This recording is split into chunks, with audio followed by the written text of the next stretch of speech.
देश के सबसे बड़े कास्टिंग डायरेक्टर मुकेश छाबड़ा।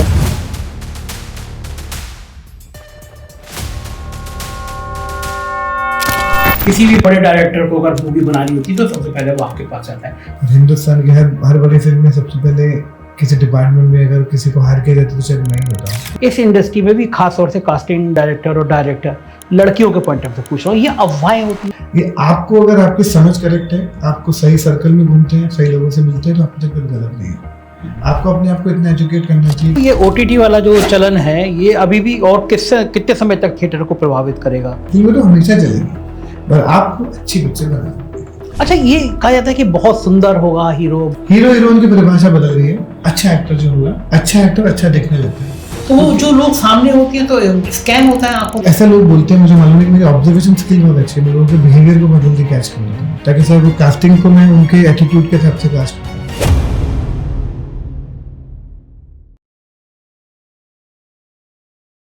नमस्कार, मैं हूं संजय शर्मा। आप देख रहे हैं 4PM न्यूज़ नेटवर्क। आप अगर पिक्चर देखते हैं, मूवी देखते हैं तो आपको बहुत चमकते चमकते चेहरे दिखाई देते होंगे। कई सारे आपके ऐसे फेवरेट होंगे जो आपको उन चेहरों को देख के ही आप मूवी देखने चले जाते होंगे। लेकिन आपको पता है उन चमकते हुए चेहरे के पीछे एक चेहरा और होता है, और कई मायनों में आप बहुत बड़े बड़े जिन नामों को देख रहे होते हैं उनको इस मुकाम तक लाने के लिए एक शख्स ने मेहनत की होती है। मैं बिना किसी बहुत ज़्यादा समय लिए एक देश के सबसे बड़े कास्टिंग डायरेक्टर मुकेश छाबड़ा जी से आपको मिलवाना चाहता हूं। मुकेश जी, बहुत बहुत स्वागत है आपका। मेरा बड़ा मन था, मैं आपके इंस्टाग्राम पे आपके फ़ोटो देखता था और बॉलीवुड के तमाम बड़े बड़े हीरो हीरोइन के संग आप बहुत स्टाइल में आप भी हीरो नज़र आते थे। मैं ये जानना चाहता हूँ कि आप कुछ जो सफ़र है वो इतना आसान नहीं है। जिस मुकाम पे आज मुकेश छाबड़ा को लोग देखते हैं वो इतना आसान नहीं है। आप खुद अभिनेता भी बनना चाहते थे, आपने पिक्चर भी डायरेक्ट की, और अब आप देश में किसी भी बड़े डायरेक्टर को अगर मूवी बनानी होती है तो सबसे पहले वो आपके पास आता है। थोड़ा सा मैं इस सफ़र के बारे में जानना चाहता हूँ कि यहाँ तक, किस मुकाम तक कैसे आया आप? पहली बात तो बहुत बहुत शुक्रिया संजय भाई, क्योंकि पहली बात तो कंग्रेचुलेशन कि 4PM जो इतना आपसे बातचीत करना था, तो इसलिए मुझे लगा कि यहाँ पर आना बहुत ज़रूरी है, क्योंकि ये चैनल जो है बहुत ही खूबसूरती से सच्चाई को सामने ला के रखता है और पूरे लखनऊ और पूरे यूपी और हिंदुस्तान में इसको इतना पसंद किया जाता है। उसका कारण है आप और आपकी जो सहजता है, आपका जो व्यवहार है और आपकी जो ऑनेस्टी है, ये सब उसी का नतीजा है कि जाए। तो मेरा तो एक ही है, पहली बात तो मैं अभिनेता बनने कभी आया नहीं था। मैं हमेशा फिल्म बनाने के लिए यहाँ पर आया था, लेकिन फिल्मों में मैं हमेशा जब डायरेक्टर लोगों को असिस्ट करता था तो मुझे हमेशा अनचाहे और अनकहे एक डिपार्टमेंट देते थे कि बाकी छोटी छोटी कास्टिंग को है डिपार्टमेंट तुम्हारा। किसी का कॉस्ट्यूम डिपार्टमेंट था, किसी का आर्ट डिपार्टमेंट था, किसी का कुछ डिपार्टमेंट था, तो मुझे कास्टिंग का डिपार्टमेंट देते थे। तो रंगे बसंती की मैं बहुत छोटी छोटी कास्टिंग का डिपार्टमेंट संभालता था। उससे पहले बहुत सारी फिल्मों में मैं जब दिल्ली में भी था, नज़दीक TI में भी था, तब भी जितने भी लोग बम्बई में से दिल्ली में ऐड बनाने के आते थे तो मेरे से पूछते कि बच्चा सजेस्ट कर दो। तो मैं राष्ट्रीय नाट्य विद्यालय की कंपनी बच्चों का बहुत काम करता था, तो मैंने बोला ये बच्चा ले लीजिए। तो मुझे नहीं पता था कि कोई जॉब होता है। अगर आप मुझसे पूछेंगे कि मैं एक फिल्म बना रहा हूँ तो मुझे कुछ रिकमेंड कर दो, तो मुझे बोला कि हाँ आपको इसको ले लो, ये अच्छा है। ये चेहरा आपके स्टूडियो में अभी 5 लोग बैठे हैं, मुझे लगता है उसका चेहरा कहाँ पर रहता है, ये कॉन्स्टेंटली मेरे दिमाग में चलता रहता है। जब असिस्टेंट डायरेक्टर था तब भी लोगों ने मुझे ये काम देना शुरू किया, तो बस बहुत मुश्किल था क्योंकि लोगों को शुरू में समझ में नहीं आता कि क्या काम है। तो जब मैं ED था तो मुझे कास्टिंग डिपार्टमेंट संभालने का काम मिला, जिसमें नाम जो ED का आता था। जब उसमें धीरे धीरे करते करते जब लोगों को समझ में आया तो मुझे लगा कि यार ये बहुत इंटरेस्टिंग प्रोफेशन हो सकता है। तो ड्यूरिंग रंगे बसंती के टाइम मुझे रियलाइज़ हुआ, रामवीर सर ने भी थोड़ा रियलाइज़ कराया कि कैसे डिपार्टमेंट बहुत इंटरेस्टिंग है। देश में इस डिपार्टमेंट को लोग सीधे से नहीं लेते हैं, हमें नए कलाकारों की जरूरत पड़ती है। तो वहाँ से मैं फिल्मों में एज एन ED करता था, लेकिन मुझे मेरा जॉब होता था सिर्फ कास्टिंग संभालने का। तब भी मैं कास्टिंग डायरेक्टर नहीं था, तो इतनी फिल्मों में ED करता था तो मेरी कास्टिंग, लेकिन धीरे धीरे करके फुल टाइम एक जॉब बन गया। लव आजकल हैपन, तो चिंटू हैपन, अमल हैपन, तो बहुत सारी फिल्में हुई जहाँ पे मुझे कास्टिंग डायरेक्टर का काम करने का मौका मिला, जो पहली बार ही। उससे पहले हमारे देश में तिग्मांशु धूलिया, इन लोगों ने बहुत कमाल की कास्टिंग करी है, जिन्होंने मैंडेट क्वीन और बहुत से नाम किए, लेकिन वो भी तब एसोसिएट डायरेक्टर थे। फिर उनको कास्टिंग क्रेडिट मिला। उसके बाद ये सिलसिला बिल्कुल बंद रहा। तो फिर उसके बाद जब दोबारा ये शुरू हुआ तो फिर मैंने धीरे धीरे इस जॉब को और सिंसियरली करना शुरू किया और फिर गैंग्स ऑफ वासेपुर है। जब एक बार गैंग्स ऑफ वासेपुर दुनिया ने देखी, तो उससे पहले 20-30 फिल्में जो करी थी शायद वो किसी को उतना इम्पैक्ट कास्टिंग का नहीं समझ में आया, लेकिन गैंग्स ऑफ वासेपुर की वजह से बहुत से नए चेहरे आए, तब शायद ये पूरी कहते हैं ना किसी एक जॉब को स्टैंप लग गया हो, किसी पूरे समाज का एक साथ ही कुछ कलाकारों का मंडी आई है, तो वहाँ से शुरुआत हुई और करते करते करते करते आज आपके सामने है। और हिंदुस्तान की हर बड़ी फिल्म में सबसे पहले किसी डिपार्टमेंट में अगर किसी को हायर किया जाता तो शायद मैं ही होता हूँ। प्रोड्यूसर के पैसे आ गए, डायरेक्टर आ गया, राइटर स्क्रिप्ट दे दी, उसके बाद एक ही आदमी फिल्म के अंदर आता है, वो मैं, चाहे वो नया टैलेंट चाहिए हो, चाहे स्टेबल एक्टर चाहिए हो, या कम्प्लीटली न्यू हो, जो मिक्स तो करते करते। और आज लगभग कुछ 350 से ऊपर पिक्चर कर चुके हैं, 100-150 और 150 से ऊपर शो कर चुके हैं, जिसमें आप जितने बड़े शो देखेंगे, चाहे फैमिली मैन हो, चाहे दिल्ली क्राइम हो, फैमिली 1-2, चाहे फर्जी हो, चाहे महारानी हो, चाहे स्कैम हो, चाहे स्कूप हो, आप जिस शो की बात करोगे हमारे, जो फिल्म की जितनी भी बात करेंगे आप, चाहे सिकंदर जो आज रिलीज हुई है वो भी, चाहे आप उसकी बात करें, चाहे पुरानी हो, वासीपुर हो, काय पोचे हो, कहते हैं जितनी फिल्मों का आप नाम ले, चाहे दंगल हो, चाहे चिल्लर पार्टी हो, चाहे डीडे हो, चाहे अभी रामायणा बन रही हो, चाहे हाउसफुल हो, चाहे बागी हो, चाहे लैला मजनू हो, चाहे रॉकस्टार हो, तमाशा हो, हाईवे हो, जितनी फिल्मों के बारे में आप बात करोगे तो सबके अंदर हम पार्टी हाँ उसके हिस्से रहे हैं। बहुत अच्छा लगता है कि इन सब फिल्मों का हिस्सा हर डायरेक्टर साथ में काम करना चाहता है और ये बहुत खुशकिस्मती है।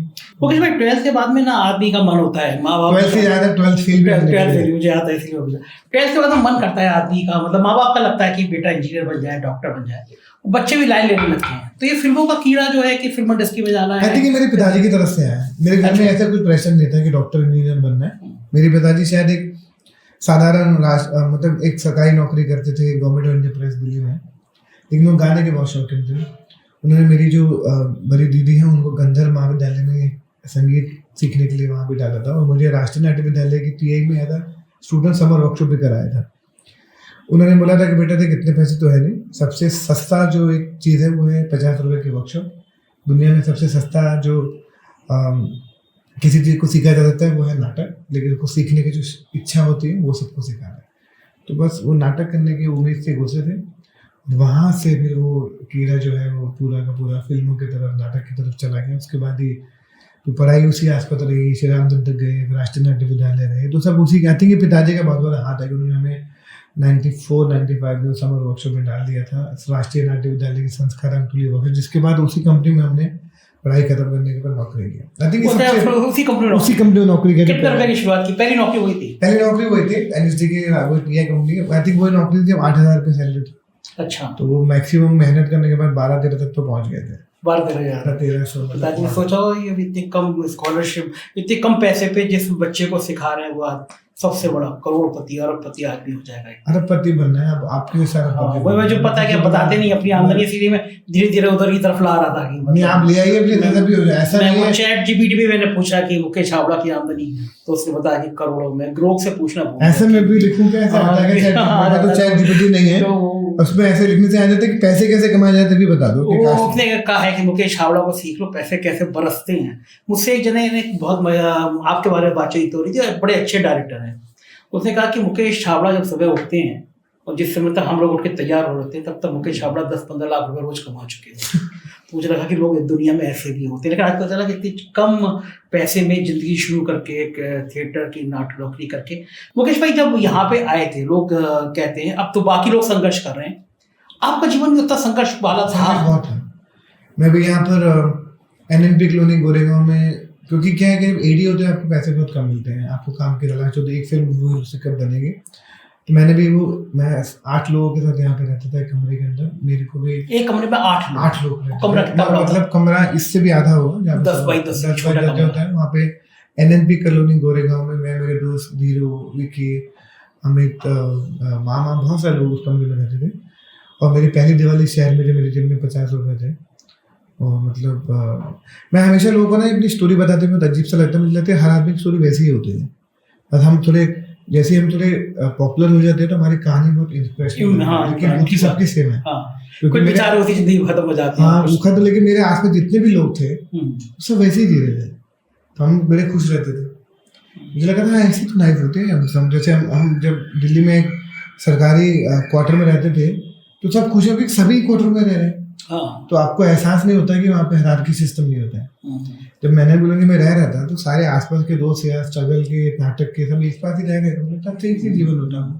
मैंने एक चीज देखी थी, मैं कभी जैसे लखनऊ के किसी एक दिन चिड़ियाघर में गया अपनी टीम के साथ, तो मैंने देखा कि जितने लोग घूम रहे हैं चिड़ियाघर अपने बच्चों के साथ, वो औसत मध्यम वर्ग के परिवार है जी। मुझे वहाँ बड़े लोग घूमते हुए नजर नहीं आए। जो छोटे पार्क होते हैं मुझे उसमें औसत मध्यम वर्ग के लोग नजर आए पार्क में, मतलब वो जो जिंदगी बच्चों के साथ मस्ती करते हो। क्योंकि हमारा जीवन वैसे होता है ना, क्योंकि हम क्या है कि हमारा तो जीवन वैसे ही ना कि दिवाली आएगी तो नए कपड़े आएंगे, हाँ, और अगर सैलरी मिलेगी तो उस दिन बहुत सारे फ्रूट्स आएंगे, सब कुछ आएंगे, क्योंकि हम लोग हमारे हिंदुस्तान में ज्यादातर लोग उसी गरीबी रेखा के आसपास ही रहते हैं ना। हम लोग को ऐसा कोई सबका जीवन वैसे ही, हमको लगता था पार्क और चिड़ियाघर और अपू घर में जाने तो आपको बताता है कि आप 10 नहीं झूले झूल सकते, एक ही झूल सकते हो, लेकिन आपको माहौल मिलेगा अपू घर में घूमने का। लेकिन वो चिड़ियाघर हो, चाहे वो लोधी गार्डन हो, चाहे जितनी भी जगह घूमने, इंडिया गेट हो, चाहे लाल किला हो, क्योंकि हम लोग वो चीजें देख कर सकते थे जो हम देख सकते थे। क्योंकि बाकी चीजें करने के लिए पैसे, लाल किला देख सकते हैं, जंतर मंदिर देख सकते हैं, इंडिया गेट देख सकते हैं, तो चिड़ियाघर देख सकते हैं। तो जो काम में सिर्फ देखने के एंट्री टिकट लगती है, उसके बाद आपको खाने में इतना, क्योंकि इतने पैसे थे नहीं, और वो पिकनिक की आदत थी कि घर से खाना बना के ले जाएंगे और पार्क में बैठ के खाएंगे। हम सब उसी परिवार से आए। अच्छा, वो मैं ये देखता हूँ कभी कभी कि जो उस समय में 1 रुपए का 2 रुपए के खीरे में नींबू डाल के मिलते थे या चाट मिलती थी, पैसे मिलते थे, वो अब आप इतने सक्षम है कि आप दुनिया के किसी भी देश के किसी भी महंगे होटल में खाना खाए, मजा किसमें आता था? नहीं, मैं अभी भी दिल्ली जाता हूँ तो मैं अभी चांदनी चौक के वो कांजीवाड़ा खाने जाता हूँ। अगर मैं लखनऊ जाऊंगा तो मैं खाने की चीजें की जगह मुझे वही मजा आता है, क्योंकि मुझे हमेशा लगता है कि आप काम से बड़े होते हो, लेकिन अब अपने को जीवन जीने का तरीका नहीं बदलना चाहिए जिससे आपको सुखी और खुश मिले, क्योंकि उसी वजह से तो अब शायद यहाँ बैठे हैं। तो अगर आप खाने की चीजें, मैं अभी भी वो, अगर मुझे जहाँ भी चीजें मिले, मैं अभी भी लखनऊ हो, चाहे दिल्ली हो, या चंडीगढ़ हो, या राजस्थान हो, मुझे जहाँ जगह भी जो जगह मैं खाता हूँ वैसे ही खाता हूँ। उसके लिए अभी मैं इतना कैलकुलेट करके जिंदगी को नहीं जीता हूँ। ये बड़ा ईश्वरी कृपा है कि आप नहीं उस जिंदगी को, ना लोग उससे फर्ज आते हैं। नहीं, वो एक्चुअली वो मुझे लगता है कि वो फर्ज से आप अगर आपने अपने को बदल दिया तो फायदा क्या हुआ आपकी जिंदगी की ग्रोथ करने में? आपको अपने काम में बदलना चाहिए। इंसानियत आप जैसे हो वहीं से देखो कि आप जिंदगी में मिडिल क्लास फैमिली से आए हो, आपके संस्कार, आपका कल्चर वही रहना चाहिए। आप ग्रो करते हो एक काम के हिसाब से, एक लोगों के साथ रहना। लेकिन है कि अगर मैं जिनके साथ घूमता था उनके साथ भी घूमता हूँ, जो आज नए जो टॉप में उनके साथ भी घूमता हूँ, उसका मतलब ये नहीं है कि मैं उनको छोड़ दूँ उनके साथ घूमूँ। बात है मैं सबके साथ रहना चाहिए। तो वो मेरा खाने का टेस्ट वही है, क्योंकि उसी टेस्ट की खुशी की वजह से मैं काम कर पा रहा हूँ। मेरे लिए वो टेस्ट ही खत्म हो जाएगा तो शायद सब कुछ मिलना बंद हो जाएगा। मैं आपके ऑफिस जब पहली बार गया तो मैं बड़ा हैरान था, क्योंकि बाहर पार्क के आपके ऑफिस के सामने जितनी जगह थी, सबने मुझे नौजवान लड़के लड़कियां हाथ में फाइल लिए हुए थे। इतनी भीड़ देख के मैं बहुत चक्का था जब मैं आपके ऑफिस में उतरा, तो मुझे लगा कि इस मुंबई में देश भर के हजारों लड़के लड़कियां आंखों में उसी तरह सपने लेके आते हैं जिस तरह सपने लेके आप आए थे। हैं तो उम्मीद थी कि मुकेश हावड़ा एक बार मिल लें, एक बार वो ऑडियो फील लें। तो आप ये कैलकुलेट कैसे कर लेते हैं, या फिर जिनको आप प्रोजेक्ट करते हैं तो उनको लगता होगा कि आपको कि कितना दर्द होता होगा उनको, ये कैसे? एक्चुअली बहुत रिस्पॉन्सिबिलिटी फील होती है। बहुत सारे लोग उस उम्मीद से देखते हैं और उनके होपफुल है, लेकिन मेरे काम की कुछ एक लिमिटेशन है कि मुझे जो स्क्रिप्ट के साथ जो सही है मैं उसी को कास्ट कर पाता हूँ, क्योंकि मैं कलाकार नहीं ढूंढता हूँ, मैं अपने कैरेक्टर ढूंढता हूँ। अच्छा एक्टर तो बहुत सारे अच्छे एक्टर होते हैं, लेकिन मेरी फिल्म में वो करेक्ट नहीं है तो फिर मतलब नहीं है। तो मैं बहुत जब उन लोगों को मिलता हूँ तो मुझे बुरा भी लगता है कि मैं काश इन सब के लिए कुछ कर पाऊँ, क्योंकि लिमिटेड काम है और इतने सारे लोग हैं जिस निगाहों से वो मुझे देखते हैं। अगर मुझे लगता है इसलिए मैं उनसे रेगुलर मिलता रहता हूँ, रेगुलर अपनी मास्टर क्लासेस करता हूँ। मेरे ऑफिस में भी सबको मैंने बोला कि वॉक इन, किसी को रोको मत, क्योंकि मैं कोई नहीं हूँ किसी के सपनों को रोकने वाला। मेरे को जिसको आपको करना है सब कोशिश करो, अपने क्राफ्ट में काम करते रहो। और जिस उम्मीद से अगर उन लोगों को मेरे अंदर कुछ उम्मीद नजर आती है तो ये मेरी जिम्मेवारी बनती है कि उनको उस उम्मीद में थोड़ा उनकी उम्मीद में खरा उतरूँ, उनको काम देने की कोशिश करूँ। और क्योंकि मैं जो कुछ भी हूँ वो नए टैलेंट की वजह से हूँ। ठीक बात। मेरा करियर तो किसी बड़े स्टार ने तो नहीं बनाया तो इन नए टैलेंट लोगों ने बनाया जिनकी वजह से मैं यहाँ पर हूँ। वो मुझे तो पता चला कि राजकुमार राव, पंकज त्रिपाठी, सुशांत राजपूत, सानिया मल्होत्रा, मृणाल ठाकुर, मतलब विकी कौशल, आप मतलब बहुत लंबी लिस्ट है, बार बार लिस्ट ये सब आपके हमारे फिल्मों के साथ आए हैं। चाहे जितने भी लोग आप देखें, जो भी आप देखते हैं, चाहे कोई दंगल से आया है, कोई मसान से आया है, कोई गैंग्स ऑफ वासेपुर से आया है, ये सारी खोज आपकी है। कोई खाए पोस्टे से आया है, तृप्ति डिमरी लैला मजनू से आए। ये जितने भी लोग आप देखते हैं फिल्मों में आजकल, जब भी देखते हैं, सब हमारे आज तक जो भी मिलता है, चाहे वो शुभ्रा धूलीवाला भी क्या देखे तो रमन नागम भी लेकर आए थे, आप जिसका भी आप नाम लेंगे वो कहें, चाहे वो जयदीप अलावत तो रॉकस्टार भी लेकर आए थे बहुत पहले, राजकुमार को खाए पोचे और गैंग्स ऑफ वासेपुर और शाहिर, ये सब सुशांत सिंह राजपूत जयकार।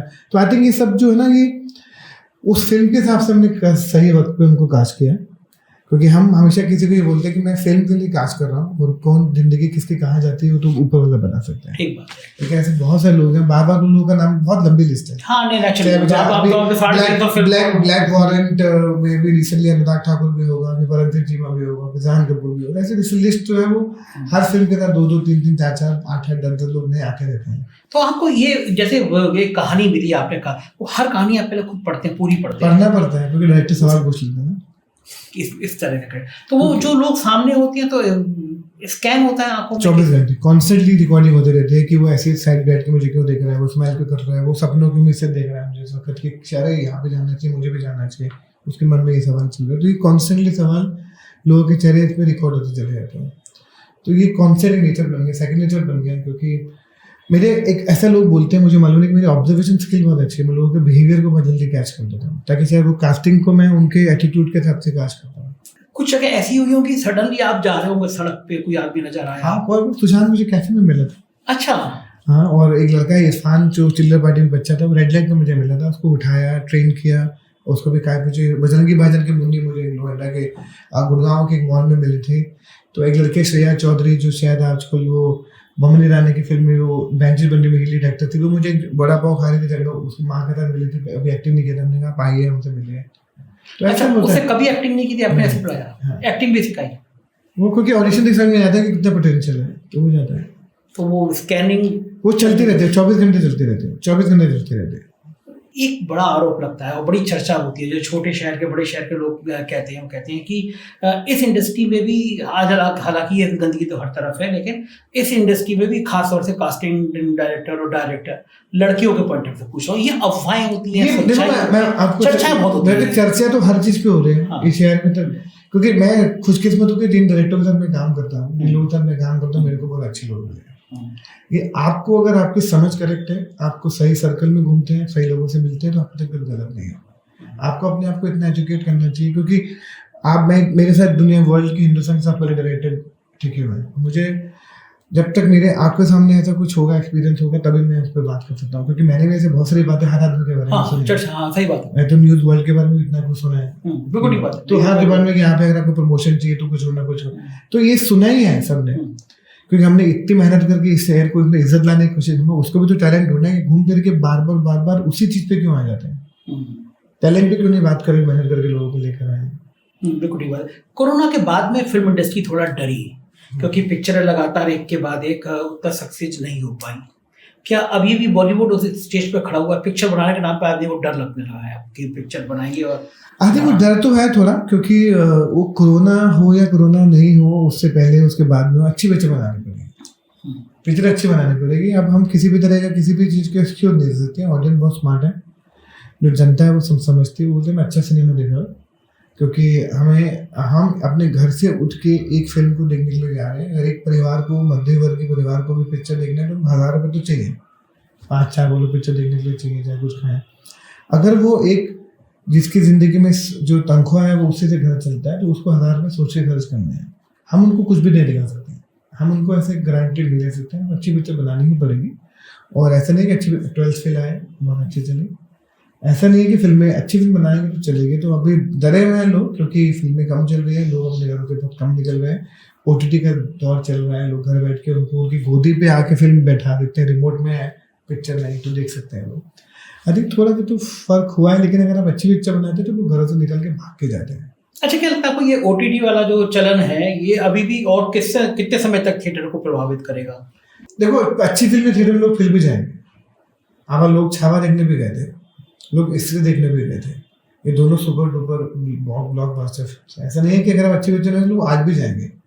पहले लोग टीवी था कि टीवी तो घर पे आता फिर भी फिल्में चलती थी, तो टीवी कितना हम लोगों ने देखा है।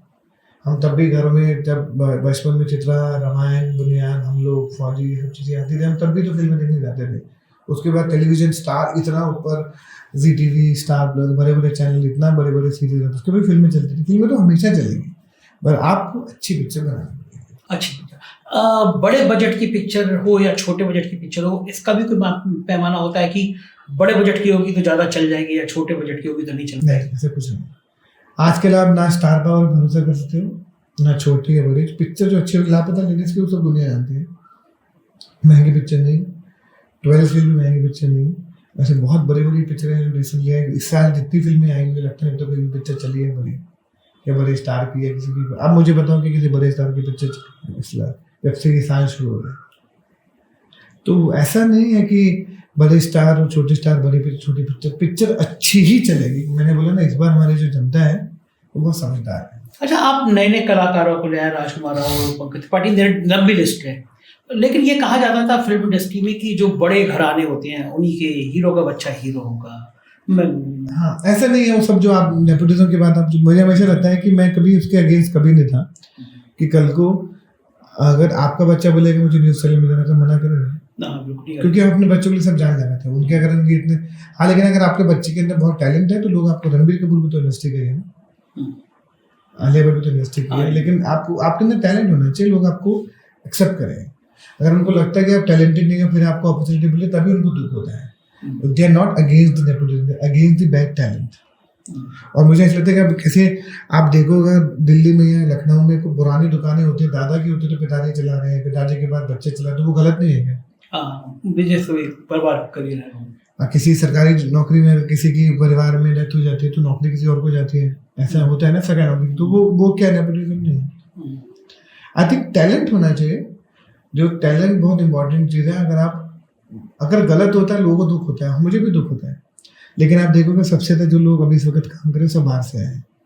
चाहे वो राजकुमार राव हो, चाहे वो आयुष्मान खुराना हो, चाहे वो कार्तिक आर्यन हो, चाहे वो कृति सेनन हो, चाहे वो सानिया मल्होत्रा हो, चाहे वो पंकज त्रिपाठी हो, चाहे वो नवाज भाई हो, चाहे मनोज भाई हो, आप मुझे नाम लीजिए, सब डायरेक्टर जितने भी लोग हैं सब बाहर से हैं। राजकुमार रानी बाहर के हैं, इम्तियाज अली बाहर के हैं, अनुराग कश्यप बाहर के हैं, अनुभव सिन्हा बाहर के हैं। आप मुझे बताओ कि आप जब बात करेंगे कौन से, विशाल भारद्वाज बाहर के हैं, राकेश मेहरा बाहर के हैं, बड़े से बड़ा डीओपी देख लो सब बाहर से आए हैं, बड़े से बड़ा एडिटर देख लो सब बाहर से आए हैं। तो आपका कहने मतलब ये है कि जो एक परंपरा चली आ रही थी कि बॉलीवुड में सिर्फ यहीं के लोग राज करेंगे, वो धीरे धीरे खत्म हो गई। वो खत्म तो मतलब है ही कहाँ? मुझे बताओ ना, अच्छी तो चल रहे हैं, खराब तो कहाँ चल रहे हैं? खराब बाहर से भी टैलेंट आ रहा है, वो अच्छा होगा तभी चलेगा। अच्छा, ये कहा जाता है कि बहुत सुंदर होगा हीरो, बहुत सुंदर होगी हीरो। हीरो हीरोइन की परिभाषा बदल गई है। अच्छा एक्टर जो होगा, अच्छा एक्टर अच्छा देखने लगता है, अच्छा कलाकार अच्छा देखने लगता है, अच्छा होगा पिक्चर अच्छी चलेगी। उसका गोरा होना, उसका कोमल होना। आप मुझे बता दो कि जितने भी हमारे हीरो आज को सक्सेसफुल है उसमें अभी रिसेंट टाइम में कौन सा है वो टिपिकल कन्वेक्शन हीरो जैसे दिखते हैं? हाँ, बात तो सही है। आजकल तो कोई भी हो तो जो चाम है उनकी कला में है, वो चाम की वजह से लोग उनको देख रहे हैं। ओके जी, एक चीज और थी कि आपके यहाँ जैसे भीड़ होती है रोज, लगभग औसत कितने लोग रोज आते हैं आपके यहाँ? अगर इसे एक नंबर देना है तो औसत में मुझे लगता है कि 1000-1500 तो रोज वॉक इन है, रोज सुबह 11 से लेकर 2 बजे तक। यानी 1000 नौजवान देश से अलग अलग जगह से आपके ऑफिस आते हैं रोज, और मतलब महीने में 30-40 हज़ार लोग तो ये हैं। उसके अलावा जो थ्रू सोशल मीडिया के थ्रू जो रोज ईमेल, जो number, Facebook, Instagram, Twitter, thread, वो अलग अलग है, जो जहाँ पे दिन भर ईमेल कम्युनिकेशन, हमारी ऐप भी है, ईमेल भी है। अच्छा, आप कुछ प्लान कर रहे थे कि कुछ राज्यों में आप अपनी कंपनी में ऑफिस खोलेंगे? हाँ, अभी हमें लखनऊ में फिर से खोलने का बहुत मन है, क्योंकि सबसे ज्यादा टैलेंट जो है वो लखनऊ में बहुत होता है। आप बहुत, क्योंकि एक तो भाषा बहुत अच्छी मिलती है और वो शहर इतना खूबसूरत है कि शूटिंग करने का जो एटमॉस्फेयर है वो बहुत खूबसूरत है, कल्चर इतना अच्छा, खाना इतना अच्छा है। तो लखनऊ में एक ऑफिस खोलेंगे, दिल्ली में है, चंडीगढ़ में है, और हमारा अगला टारगेट है लखनऊ और हैदराबाद में, ताकि हम थोड़ा साउथ की फिल्मों में भी अपना एक कंट्रीब्यूशन करना चाहते हैं, वहाँ भी करें। तो लखनऊ में खुलना है ऑफिस, और लखनऊ में अच्छा टैलेंट मिलता है, क्योंकि सबसे ज़्यादा रंगमंच और अच्छी कलाकार और हिंदी साफ होती है वो लखनऊ में होती है। साउथ की फिल्में कहा जा रहा है कि इधर से ज़्यादा अच्छा कर रही हैं, इसका कारण क्या है? कुछ कारण नहीं है, मैंगो सीजन है सर, आता जाता रहेगा। आज उनका वक्त चल रहा है, कल हमारा चलेगा। इतने साल तो हमारे चल रहा था, पहले तो कोई बात होती नहीं थी। लेकिन ये लाइन बटी हुई है ना पॉलिटिक्स की तरह कि नॉर्थ और साउथ, और लोग मान रहे हैं कि सर ये लोगों ने डाला ना, पर है तो फिल्म इंडस्ट्री ना। कहीं की भी चले फिल्म चले, फिल्म इंडस्ट्री हमारी तो चल रही, हिंदुस्तान तो हमारा ही है। हमने बातें कर करके उसको अलग बनाया जाए, कैसे हो गया? फिर आप बोलो, या तो आप बोलो कि देश भी हमारा नहीं है, हिस्सा भी हमारा नहीं है, तो तेरा मेरा आपने किया है। फिर तो फिर आपको तो बोलना चाहिए कि साउथ वाले हमारा है, हिंदुस्तान का हिस्सा नहीं है, हम एक ही तो इंडस्ट्री के लिए। ठीक बात है। जो 1000 लोग आते होंगे, 30,000 लोग अगर मैं औसत जोड़ लूँ महीने में, इनमें से कितने लोगों को काम मिल पाता हो? 1% से भी कम। 1% से भी कम, क्योंकि वो इतना टेंशन है, इतना स्ट्रेस है, काम बहुत कम है, लेकिन लोग बहुत ज्यादा है, लोग बहुत ज्यादा है। क्योंकि क्या सबने जुड़े होते हैं फिल्म इंडस्ट्री से, सबने जुड़े होते हैं, क्योंकि आप उसी एक फ्राइडे की वजह से यहाँ पर आते हो कि आपकी जिंदगी बदल जाएगी, लेकिन उसके अंदर कई बेचारे बिना कोर्स करके आते हैं, बिना ट्रेनिंग के आते हैं, कई सिर्फ आ जाते हैं, प्लानिंग से आते हैं, फिर वो मिसगाइड होते हैं, फिर वो गलत डायरेक्शन में जाता है। आई थिंक एक जो प्रोसेस सीख के आते हैं, बहुत ही कम जो समझदार लोग चीज़ों को समझ के, पढ़ के, नाटक करके, कोर्स करके, समझ करके, विधि को समझ के, आर्ट को समझ के आते हैं, बहुत कम है। तो अब आपको जब पूरी फिल्मों की इतनी जानकारी हो गई है, भले आपने शुरू की पिक्चर बनाई हो, अब दोबारा से पिक्चर डायरेक्ट करने का मन नहीं करता है, लेकिन वक्त मिलना चाहिए ना, क्योंकि जब आप पिक्चर बनाने के बाद, लेकिन वो चलती है, कहते हैं ना कि अभी खुदा मतलब भगवान ऐसा हमेशा रखे कि कंपनी इतनी अच्छी चल रही है और अभी इतना सारा काम है, तो मैं उस सब फिल्मों को कास्टिंग छोड़ के फिल्म बनाने के बाद अगले साल बनाऊंगा। मैंने फिल्म बनाने का, क्योंकि दिल बेचारा लोगों ने बहुत पसंद करी थी। आई थिंक उस वक्त सबसे बड़ी हिट OTT पे जो भी फिल्म हुआ था, वो पूरा हॉटस्टार भी क्रैश हो गया था, वो दिल बेचारे की वजह से ही हुआ था। फिल्म बनाएंगे, दोबारा बनाएंगे और बहुत बनाए, लेकिन अभी जितना काम अभी चल रहा है, अभी हमको जो 40-50 प्रोजेक्ट में हमको खत्म करने हैं, वो एक साल पूरे आराम से करेंगे, उसको पसंद है। अच्छा, आपसे पूछा जाए कि जितने लोग आपने हीरो लेके आया, आप जितना तलाश की, उसमें सबसे दिल के कोने के अंदर तो सब मेरे बच्चे हैं ना। हाँ, ये जवाब नहीं देते ना लोग, तो ये ना क्योंकि नहीं जवाब मैं हमेशा बोलता हूँ कि मुझे हमेशा सुशांत हमेशा एक स्पेशल कॉर्नर उसके लिए रखा है दिल में, हमेशा रहेगा। राजकुमार है, मतलब भाई की तरह ही है। ऑफकोर्स विक्की बहुत प्यारा है। आई थिंक सब बहुत ही दिल के करीब होते हैं, क्योंकि ये आपने उस फिल्म के साथ उनके इतने रिश्ते जुड़े जाते हैं, आपके साथ काम करते हैं, आप एक बार मिलते हो तो फिर एक आपका रिश्ता बनता चला जाता है। वो रिश्ता एक बड़े भाई छोटे भाई का बन जाता है, फिर एक मेंटोर और दोस्त का बन जाता है, फिर बेस्ट फ्रेंड का बन जाता है। तो ऐसे बहुत सारे स्पेशल। सुशांत की डेथ के बाद मैंने बड़े इमोशनल आपके आप भावुक हैं बहुत ज़्यादा। आपके ऑफिस में मैंने देखा, और मैं आपकी पोस्ट में देखता हूँ, आपने डीपी में भी अपनी माता जी की फोटो लगा रखी है। और मैंने पहला ऑफिस देखा मैंने आपका जब मैं गया तो वहाँ पे एक माता जी का फोटो और एक दिया जलता हुआ, तो मुझे बड़ा अच्छा लगा। और आपके कमरे में भी माता जी के इतने सारे फोटो। हाँ, ये सब कुछ थे मेरे लिए।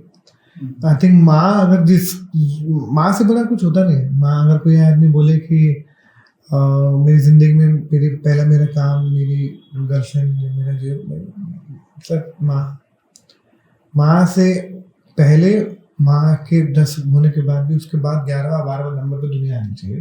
पहले 1 से लेकर 10 तक माँ ही होनी चाहिए। वो माँ ही है मेरी ज़िंदगी में, जो शायद मैं अभी कल परसों भी सोच रहा था, मैंने वो डाला कि मुझे अकेला छोड़ के चली गई, लेकिन जब इतनी हिम्मत देकर गई है कि बेटा करता है।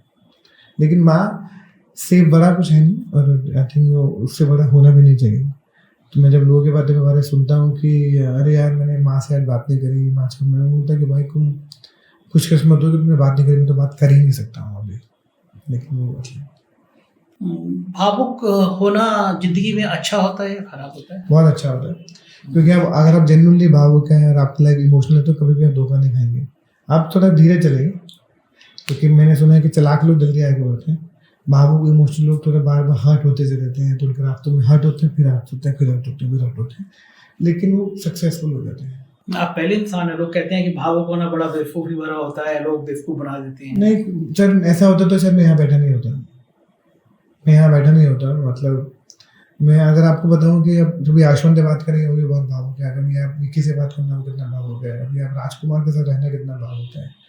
सर भावुक होना एक बहुत अच्छा, आपको भगवान ने इनबिल्ट कर दिया, आप उसको कैसे चेंज करोगे? कितनी भी एक्टिंग कर लो, गंदी एक्टिंग कर लो, ना भावुक होने की कैसे कर लोगे? अब आप भावुक नहीं है क्या? आप कितनी भी अच्छी एक्टिंग कर लो, फेस बना लो, लेकिन आपको पता है आपका दिल एक बार 2 बार 3 बार 4 बार आपको पता है, घर जाके आपको पता है कि आपकी हालत खराब है। मुकेश जी का इंस्टाग्राम देखूं, मुकेश जी के स्टाइल देखूं, तो उसमें एक हीरो नजर आता है। मैं तो सोचता था आज भी आपको कैप हैट लगा के आएंगे, आपकी पहचान बन गई है, स्टाइलिश कपड़े आपकी पहचान बन गई है। मतलब आपके फोटो जब भी देखता हूँ तो मुझे लगता है कि आप किसी शूटिंग में ही होंगे। तो आपको इतना ग्लैमरस रहना मुझे एक्चुअली शुरू से दिल्ली में भी था तो भी था ना, मुझे हमेशा अच्छा लगता था यार होना। मुझे ऐसा लगता है कि जो हमेशा एक कहा जाता है नहीं, थोड़ा अपना ध्यान रखना चाहिए ताकि आप दूसरों का भी ध्यान रख पाओ। जब आप खुद का ध्यान नहीं रख पाएंगे तो दूसरों का कैसे ध्यान रखेंगे। तो मुझे अच्छा लगता है, मुझे अच्छा लगता है कि मुझे glasses, hats, accessories, watches, shoes जो बचपन में नहीं कर पा रहा था, पैसे नहीं थे, हर चीज़ घूम फिर के पैसों पे आ जाती है ना जो आपके पास तो आज मैं वो सब चीज़ें कर लेता हूँ जो मेरे बचपन के सारे शौक थे कॉलेज के, वो साथ इनको बस थोड़ा फिट हो रहा है वापस, वो फिट हो रहा है। बाकी तो मुझे बहुत अच्छा लगता है मुझे तैयार होना। हाँ, वो फोटो बड़े अच्छे आते हैं आपके, वो मुझे बहुत अच्छा लगता है तैयार होना। मुझे लगता है कि अच्छी फीलिंग आती है, आपका दिन अच्छा लगता है कि आप सुबह आधा पौने घंटा अपने ऊपर वक्त गुजार रहे हैं जाने से पहले, तो ना उठ के बैठ के कहीं भी चल गए उठ के। मुझे बड़ा अजीब लगता है कि लोग 5 मिनट भी नहीं देते अपने आप को तैयार होने में। आप कितनी देर रहते हैं? मैं आराम से आधा पौना घंटा, मैं आधा पौने घंटे पहले उठ जाता हूँ। मैं देखता हूँ लोग किसी भी उसमें आपको पैसे नहीं लगते हैं, आपको अपना हाइजीन ध्यान रखने के लिए अच्छे से कंघे करने में, अच्छे से कमीज प्रेस करने में, अच्छे से जूते पॉलिश करने में वक्त नहीं लगता है। थोड़ा अपने को ध्यान देना बहुत ज़रूरी है, क्योंकि जिस फीलिंग के साथ घर से बाहर निकलेंगे ना, उसी फीलिंग के साथ घर जो पूरा दिन जो है ना आपका वैसे जाए। अच्छा, वो फिल्म इंडस्ट्री में आओ और पार्टी में जाओ, फिर हाथ में जाम न छलकाओ, ये सब बातें बड़ी अजीब सी लगती हैं। और मैंने देखा, ऐसा बिल्कुल भी नहीं, मैंने पढ़ा मुकेश हावड़ा, ये सब पढ़ा है सर। मैं आपको बताऊं ये बहुत अजीब लगेगा। मेरा क्लोज फ्रेंड राजकुमार, विकी कौशल, आयुष्मान खुराना, आप इन लोगों में से कोई भी मदिरा पान या किसी तरह का स्मोकिंग कोई नशा नहीं करता है। ये बिल्कुल गलत है कि इंडस्ट्री में सब यही, ऐसा बिल्कुल भी नहीं है सर। ये आपकी पर्सनल चॉइस है, मैं भी कभी नहीं करता हूँ, आप किसी से भी पूछ सकते हैं। आयुष्मान को देखो, उसने आज तक नहीं, राजकुमार को देखो सर, राजकुमार को आप मिलेंगे कभी आपको मालूम चलेगा कि वो सोमवार का व्रत भी रखता है, अपने साथ छोटी सी भगवान जी की मूर्ति लेके चलता है, हर जिस होटल में ठहरता है वो पहले मंदिर सेट करता है। अच्छा, तो ये शूटिंग में भी लेके जाता है होटल का, तो ये बहुत से आपको मालूम नहीं है, ऐसा नहीं। आप विकी कौशल को भी देखो पाते हैं, ये जो कहानी हमने जो फिल्मी मैगजीन में जो पढ़ी हुई है ना, वैसे सच्चाई नहीं होती कि जो एक्टर होता है वो बहुत सच्चाई नहीं होती है, बिल्कुल वैसे सच्चाई, मेहनत वाले होते लोग और जो करते हैं, मतलब उनकी भी मुझे मेरा उनके पर्सनल चॉइस। हाँ, वो करना ना करना किसी करना वो अच्छा बड़ा मुश्किल है। अच्छा, वो हम किसी के आपके अपने ऊपर है कि आपको ये थोड़ी ना पता अगर हम उस तरह की सिगरेट और वो शराब नहीं पीते तो हम खराब इंसान है, बहुत अच्छे इंसान है। बिल्कुल ठीक बात है, अपने मान। अच्छा, भावुक जो होता है इंसान, वो थोड़ा स्मार्ट होता है, थोड़े कपड़े अच्छे पहनते हैं, उसको प्यार बहुत जल्दी होता है, कई बार होता है। मुकेश हावड़ा की जिंदगी में कभी प्यार हुआ? हाँ बिल्कुल। कितनी बार हुआ? प्यार तो रोज मुझे अपने काम से रोज होता है। मैं दार्शनिक बातें नहीं कर रहा, मैं एक खूबसूरत लड़की के प्यार की बात कर रहा हूँ। नहीं, मुझे दिल्ली में आप रहे होंगे उस दौर में, जवानी के उस दौर में। नहीं सर, होता है बिल्कुल। प्यार में मुझे प्यार हुआ, एक बार बहुत अच्छा वाला प्यार हुआ, बहुत अच्छे से दिल भी टूटा। 2 बार दिल बहुत अच्छे से टूटा। अभी भी मैं प्यार में हूँ। और अभी मैं तीसरी बार भी प्यार में हूँ। अच्छा है और बहुत ही अच्छी फीलिंग है। प्यार में होना अच्छी फीलिंग है। प्यार में होना अच्छी फीलिंग है, तो होना भी चाहिए सर। आप, मुझे लगता है जब प्यार में होते हैं ना, आपका फोकस भी अच्छा होता है। अच्छा, और जब प्यार में दिल टूटता है तब आपका फोकस बिगड़ जाता है। अच्छा, आपका जब पहली बार दिल टूटा था, आपने उस समय क्या किया? कुछ नहीं सर, बहुत डिप्रेस था, बहुत लो था, और एक रोए थे आप? बहुत ज्यादा रोए थे। कितने दिन तक रोए थे? यहाँ पे नंबर तो दिन तो नहीं यार, मतलब महीनों तक चलते थे सर। ब्रेकअप ऐसी चीज नहीं है, ऐसे लोग बोलते हैं कि मूव ऑन हो जाए, मूव ऑन कोई नहीं होता सर। आप अच्छे ब्रेकअप से और किसी के जाने के दुख से कभी उभरते नहीं हो। अच्छा, बताइए कि जब पहला प्यार फिर ब्रेकअप होता है तो बहुत रोना आता है, जब दूसरे प्यार से ब्रेकअप होता है तब भी उतना ही आता है, क्योंकि अगर आपकी इंटेंशन और आपकी प्योरिटी उस लेवल तक है तो हो सकता है सर, आपको दोबारा उतनी मोहब्बत होनी चाहिए। आप ऐसे नहीं कि उस पहले 100% मोहब्बत होती, फिर 90% होगी, 80% होगी। मोहब्बत तो आपको उतनी ही होगी सर। अच्छा, मोहब्बत की डिग्री को आप कम नहीं कर सकते। मोहब्बत उतनी होती है, दिल टूटने का पैमाना भी उतना होता है, उतना ही होता है सर। अच्छा, ये दिल जो टूटता है उसमें लड़के की ज्यादा भूमिका होती है, लड़की की ज्यादा भूमिका होती है?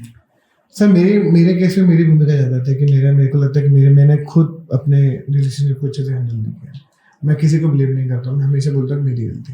अच्छा, याद आती है आपको पहले दूसरे प्यार की? सर आपको नहीं आती है क्या? आप कॉलेज स्कूल की मोहब्बत की याद नहीं आती है?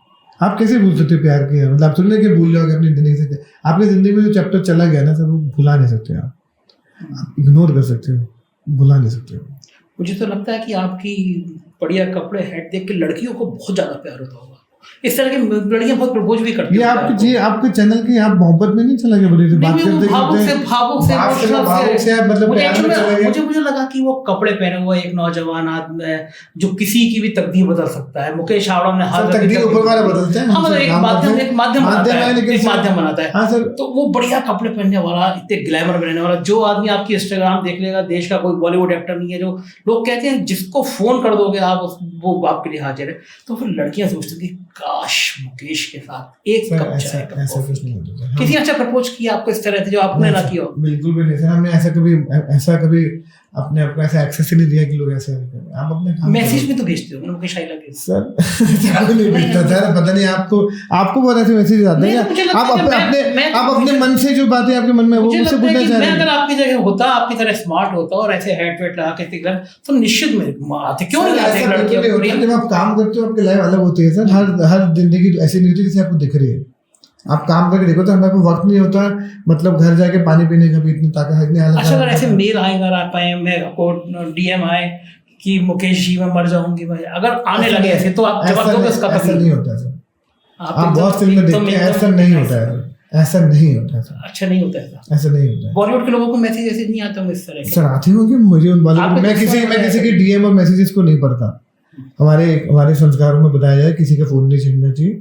मैं किसी के फोन को छेड़ू ना किसी के पर्सनल बात है। आपका फोन जरूर देखूंगा, आपका फोन जरूर देखूंगा संजय। मुझे लग रहा है मुकेश भाई कि आप तीसरे प्यार में, तो आप ऐसे डर डर के बता रहे हैं कि नहीं सर, मैं आपकी अब मेरे पास आते नहीं, क्योंकि मैं सच में यकीन करने को तैयार हूँ इतनी हैंडसम पर्सनालिटी के पास लड़कियां ये ना कहें कि मुकेश भाई, मतलब मैं आपकी तरफ जवाब ना मैसेज तो कर ही सकती है ना। जिनके में भी मोहब्बत में मुझे बोलते हैं ना प्यार करते, तो वो बहुत है, उनके बहुत है सर। तो मैं आपसे मैंने ये बिल्कुल नहीं पूछा कि आपने जवाब नहीं दिया, लेकिन मैं देता हूँ जवाब जिनसे मेरा सवाल जिसको आप बड़ी सफाई से बार बार टाल रहे हैं, ये मेरी बड़ी हैरानी की बात है कि लड़कियां क्यों नहीं करती। मैं आपसे नहीं कह रहा आप नहीं करती सर, आपको अपनी एक हल्की सी लाइफ में डिग्निटी मेंटेन करके रखना चाहिए, जो बहुत जरूरी होता है। आप डीएम पे कोई आपको कर नहीं सकता। सेटिंग सब अपनी सेटिंग चेंज करते हैं। हम डीएम में ज्यादा रहते नहीं, हमारे जो मैनेजर असिस्टेंट ये लोग ही होते हैं। ये बात भी आपको बता दीजिए। बहुत शुक्रिया मुकेश भाई, प्यार भरी बात करने के लिए बहुत धन्यवाद। पर ये भावुक में आप फंस गए ना, ये मुझे जानना है इसके पीछे आपका क्या रहा है, आपकी कितनी मोहब्बत हुई है, आपने कहा आपके कितने दिल टूटे हैं मुकेश भाई? अच्छा, तो मैं हूँ मुकेश छाबड़ा और मेरे साथ है संजय कुमार 4PM से, जो कि बहुत ही कमाल का चैनल चलाता है। 4PM से एक सवाल पूछना चाहता हूँ कि आपको कितनी मोहब्बत हुआ? मुकेश भाई, मैंने बिल्कुल तय कर रहा हूँ, घोषणा कर रहा हूँ सब दर्शकों के साथ, जिस फिल्म में आप मुझे कास्ट करेंगे ना, कोई रोल दिलाएंगे, उसी फिल्म में जाने से पहले मैं आपको बता दूंगा मुझे कितनी बार मोहब्बत हुई, आपसे ज्यादा बार हुई। तो आज शाम को 7 बजे मैं ऑडिशन करता हूँ आपका, तो उसमें कीजिए, तो मुझे बताइए क्या। पर बहुत अच्छा लगा आपसे बात करके, thank you very much. Thank you. तो ये थे मुकेश छाबड़ा जी, आपने देखा। और आप जब इंस्टाग्राम पे जाएंगे, फेसबुक पे जाएंगे, तो जो सवाल मैंने लास्ट में पूछा वो सवाल आपके जहन में भी आएगा कि बॉलीवुड का एक ऐसा चमकता हुआ सितारा, किसी से भी पूछेंगे कॉन्फिडेंस से वो ये कहेगा यार मुकेश भाई कहेंगे ना अमिताभ बच्चन से मिलना है, तो अगले दिन अमिताभ बच्चन भी आपसे मिलेंगे। तो ये एक शख्सियत एक छोटे से शहर से दिल्ली में मेहनत। और आपने सुना जो सबसे प्यारी चीज़ मुझे इस इंटरव्यू में लगी, जो मैं हमेशा नौजवानों से कहता हूँ कि सपने देखना जरूरी है, लेकिन सपने देखने के लिए फिर आंखों से नींद का गायब हो जाना भी जरूरी है। एक छोटे से कमरों में 10 लोगों के साथ रहने का जब आपके अंदर हौसला आ जाए, तब कोई मुकेश छाबड़ा बनता है। मुझे इंतजार रहेगा, बातचीत कैसी लगी जरूर बताइएगा, चैनल को सब्सक्राइब ज्वाइन कीजिएगा। शुक्रिया, थैंक यू।